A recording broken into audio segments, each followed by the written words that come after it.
Another election day and another set of results that will cause many in the conservative movement to struggle to sleep at night. The most notable being victories from the baby killer side of the spectrum. Ohio decided to enshrine baby sacrifice to Moloch as a constitutional right.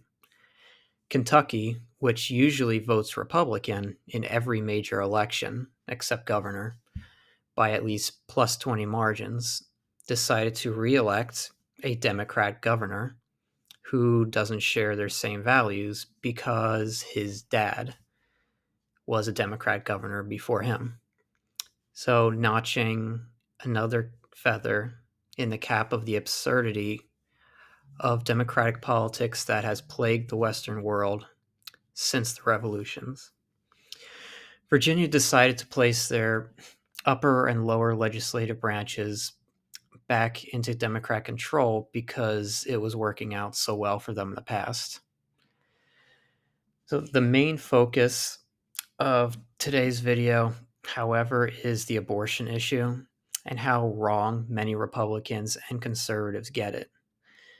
After the abysmal results in which abortion just got that much more accessible, we're seeing a lot of conservatives coming out of the woodwork, ready to blame the pro life movement as the reason for the stretch of brutal losses the Republican Party has been taking in since after the 2016 election. This single issue is holding us back. You pro lifers need to give ground on this topic or we'll never win again. They cry out, trying to use the ends justify the means argument by telling us that if we're not willing to negotiate and sacrifice the lives of 4-month-old babies in order to legislate protection for babies older than that, we are stubborn and rigid and will never get anything done. I don't need to get too deep into this nihilistic approach that the only way to save some lives is to accept having to let some others be murdered in the process, justifying their resignation of allowing murderers to keep killing their 4-month-old victims so long as they're not allowed to kill them when they're a bit older. This thought process by many conservatives these days is like when you're cleaning up your sidewalk of weeds, and instead of uh, pulling them out by the roots, they only tear them just enough to make them look like they're gone.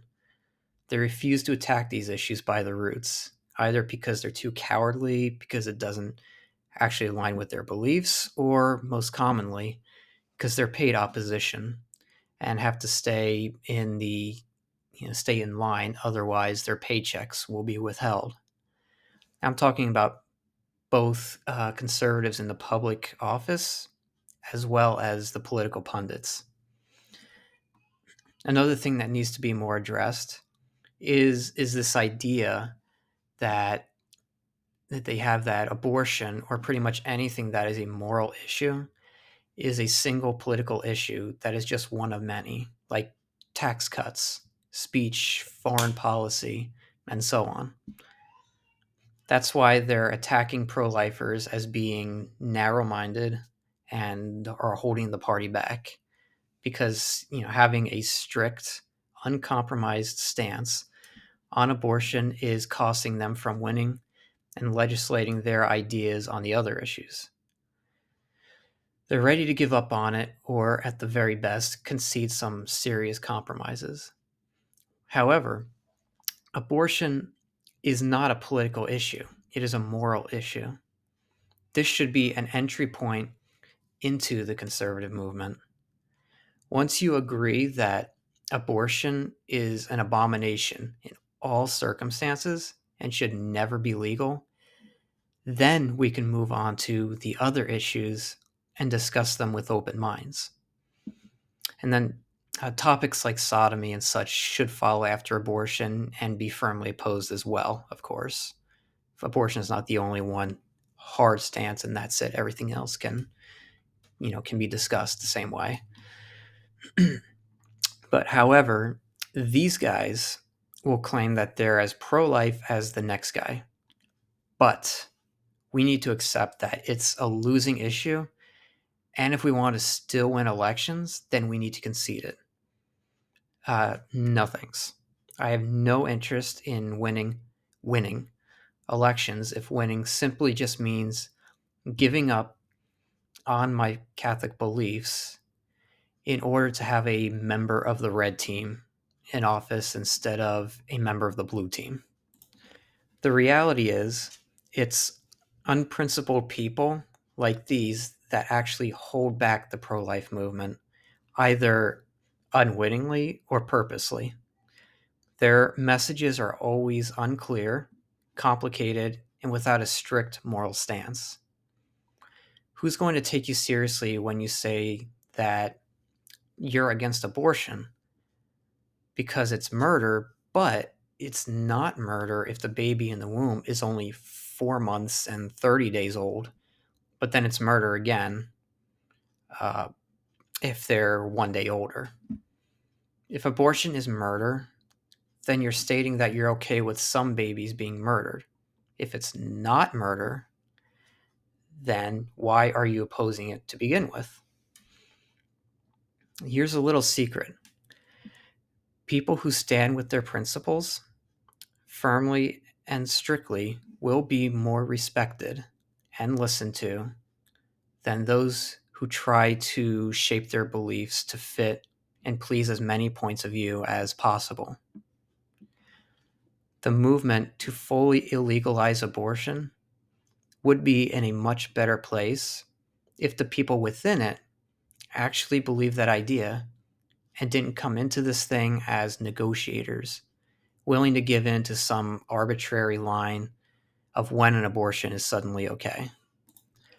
I usually like to conclude things on a positive note of some kind, and there are indeed some positives, at least, to take away from this election. So, over here in St. Mary's, we've just successfully elected our first traditional Catholic into the school board of the district that we're a part of. And what this showed is that our influence is growing in this small part of the country, and it'll only expand from here. Taking back control of the education system is an extremely important part of bringing Christ the King back into the public square. And while it's a small step, it's a step regardless. And we can't expect to make huge strides without first taking small ones. So for centuries, the Roman Empire was the absolute dominant force in the civilized world. They were staunch pagans, and then, just like that, it became Christian, but not without countless sacrifices done by Christians at the time, living in hiding and many becoming martyrs. We first have to come to realization that the many Catholic nations that were here before the revolutions had it right. The divine law is the law of the land. Christ is king, and the one true church founded by him is the official state religion. This neutral state fallacy is a train wreck for society and never actually is a neutral state because it just accepts atheism, agnosticism as the official religion of the state.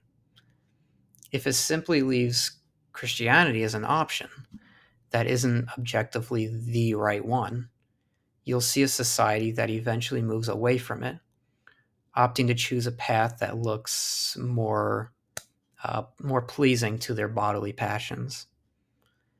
That's what happened here, and you can see the perversion that has gone completely out of control. As the great Pope Leo XIII stated, quote, "The church without the state is a soul without a body. The state without the church is a body without a soul." I just end that on that. That's everything I've got for you today. Let's never give up on this battle. Don't let the weakness of others discourage us. We have the truth on our side.